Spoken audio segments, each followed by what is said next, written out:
me tell you something. If communication alone fixed ADHD relationship problems, my clients wouldn't be sitting in my office saying things like, we've talked about this 100 times. That loop and cycle can start changing when you start to understand why it's a loop to begin with. But I also have to say that just because then you understand something completely doesn't mean neurologically you're going to be able to do it later the way it's being expected of you. And then this is where so many couples get stuck, not because they aren't talking, not because they don't care. They are talking. They are even agreeing. There's insight, there's acknowledgement, there are good intentions in the room.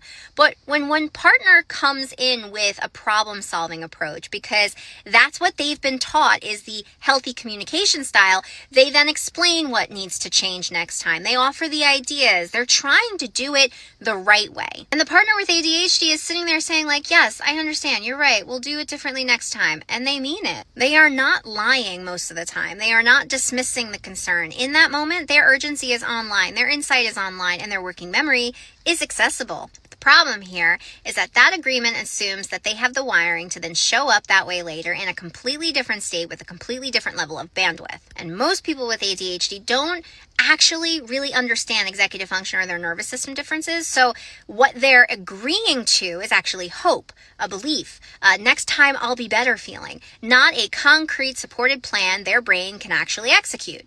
And then time passes. And with that, the bandwidth changes, the stress shows up, the sensory load shifts, executive function might drop offline completely. And then the moment that required that change looks nothing like the moment where the agreement was even made. So from that outside perspective, it looks like the same issue over and over. We've talked about this. You said you understood. You agreed you do it differently. And now the partner who has more consistent access to planning, initiation, and follow through ends up carrying the remembering, the tracking, the timing, the emotional labor again, not because they're trying to control the situation, but because they're just trying to survive the pattern. Meanwhile, the ADHD partner is confused, ashamed, and often generally asking themselves, why didn't I just do the thing I fully believed I would do? Talk about a fucking cluster, people. And this is how communication keeps happening, but nothing is changing. Other than the growth of frustration and feeling like your partner isn't listening or that you suck at being a partner, so you might as well just end the relationship. Insight without structural support doesn't translate into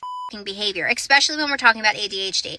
And this is why the same fights keep showing up around the same themes, whether there's chores, feeling deprioritized, not feeling seen in the bedroom, feeling like you had the conversation in every tone and still ending up right back where you were. Acknowledgement is not the same as access. An agreement is not the same as the execution piece. And until couples understand that difference, they're going to keep mistaking good intention